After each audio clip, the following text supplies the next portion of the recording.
Now, leading our bulletin this hour, the ANC in Limpopo hosts its elective conference this weekend. Chairperson Stan Mathabatha is seeking re-election for a third term. He'll go head-to-head with his provincial public works MEC Dickson Masemula. Our reporter Moloko Moloto is at the Peter Mokaba Stadium in Polokwane, where delegates are set to register. He now joins us. Moloko, good morning, and thank you very much for joining us. What are we expecting today? I know the first part will be about sorting out all of the credentials around delegates. Does it look like it's likely to actually get underway swiftly? Hello, Namfundo. Well, the ANC leaders in this province are telling us that this Congress will certainly go ahead.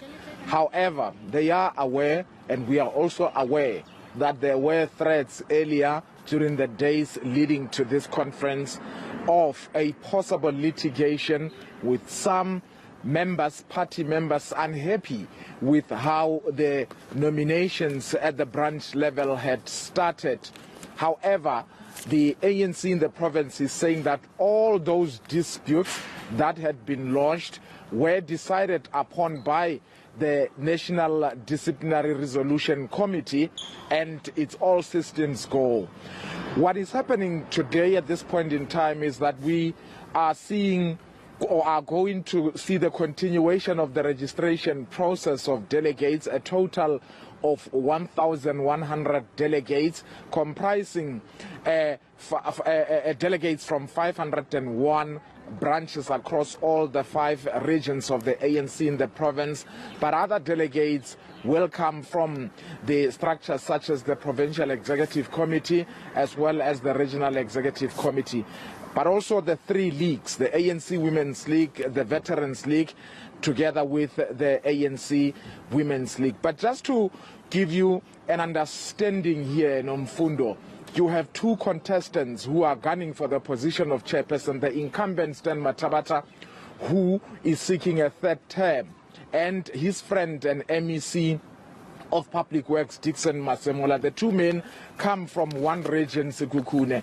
And if you look at the 4 or out of the 5 regions in the province of Limpopo, 4 strong regions are under the control of the people who are aligned to Stan Mathabatha, which, if you look at that, already gives you an understanding that perhaps Stan Mathabatha has the upper hand. However, if you consider the fact that when Stan Mathabatha first emerged or announced that he is prepared to go for the 3rd term, he was just about the only candidate until Dickson Masemula emerged, and he seemed to be gaining momentum. Of course, today we are expecting that delegates will begin together at the Ranch Hotel, and the leaders of the ANC told us yesterday that by Saturday, the top 5 at least would have been elected. So we are likely to know who is going to be the chairperson of this particular province tomorrow. That is if things go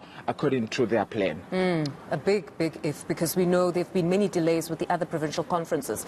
But how is the mood like on the ground insofar as the contest? You've got factions. Is there political tolerance? How is it on the ground? Well, in terms of political tolerance, clearly we have not had much of violence. I don't even remember much of it being reported. However, you would remember that in the past weeks, the faction that is led by Stan Mathabatha, just to boost about their numbers, were holding what they called cadres assemblies. Essentially, this is a group of people who support Mathabatha, and they would go across all the regions in town halls, boosting about their numbers. We have not seen much on the side of Dickson Masemula also trying to boost about his numbers. But we don't know. Ultimately, those delegates who were nominated by their branches, they will be voting as individuals when they go into the booth. And of course, there's also an issue of the Waterberg region, which is the smallest. Yesterday, that REC had written to the Provincial Executive Committee requesting that the PEC allows them to hold a one-day elective conference today on Friday, just hours before perhaps the provincial Congress would start. Now, we don't know at this point in time. There are rumors, of course, we see on social media, even one local media indicating that the PEC has decided to disband the REC of Waterberg. We are battling to get that confirmation from the ANC itself, but we are hoping that as the day progresses, they will update us in as far as the status. However, what the ANC was saying yesterday was that whatever decision is taken about the Waterberg region, it is not going to affect its standing in terms of delegates and voting going into this provincial Congress. So whether it's disbanded, whether it's allowed to continue with the regional Congress, or whether it's not allowed, according to the ANC, that is immaterial. That region will continue to vote in this provincial Congress, Nomfundo. And then just in closing, Moloko, I don't know if perhaps in your interaction with some of the delegates or ANC members, have you heard of the whole allegation or report that perhaps Stanley Mathabatha, beyond the third term, is in fact looking to go to national? Because there's been that conversation, it seems, unofficially so, that he would be somebody that wanted to attain this third term, to then take a collective to the national conference, but be somebody with a bit of bargaining power when he comes and perhaps negotiates for one of the top 6 positions. Is there any legitimacy on the ground to that? Actually, Nomfundo, you are on the money there.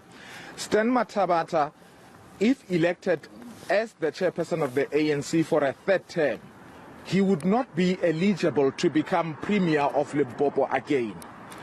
Therefore, it means somebody else after the 2024 elections will have to become premier.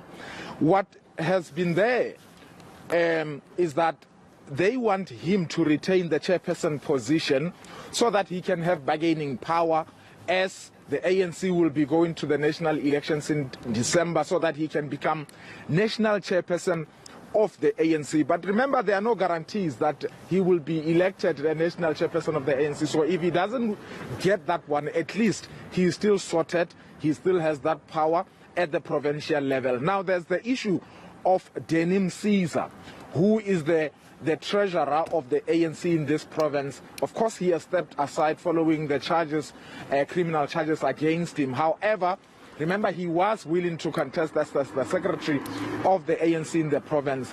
Now the ANC says if you are criminally charged, you cannot even contest. The idea here, or the plan by his people, is that yes, he will not contest for the secretary position, somebody else will. And they hope that they will convince other provinces so that at the national conference, they will then challenge this step-aside decision. If they win that particular argument, then after Stan Mathabatha would have left the provincial politics, there's going to be the provincial general council, and Denim Caesar will then be elected to become chairperson of the province of Limpopo. So all that obviously is dependent on whether today Stan Mathabatha will win. If he wins, will he now become chairperson of the national chairperson of the ANC? And if that happens, we are likely to see changes definitely in Limpopo. Some great insights there. Sounds like a very elaborate plan. Reminds me of what happened in Mpumalanga with David Mabuza getting that third term and then leading his province to the conference and attaining that deputy president position. Very interesting indeed. Moloko, we'll catch up with you as the day progresses. That's our reporter Moloko Moloto, keeping an eye at the Limpopo elective conference kicking off today. He'll bring us updates throughout today.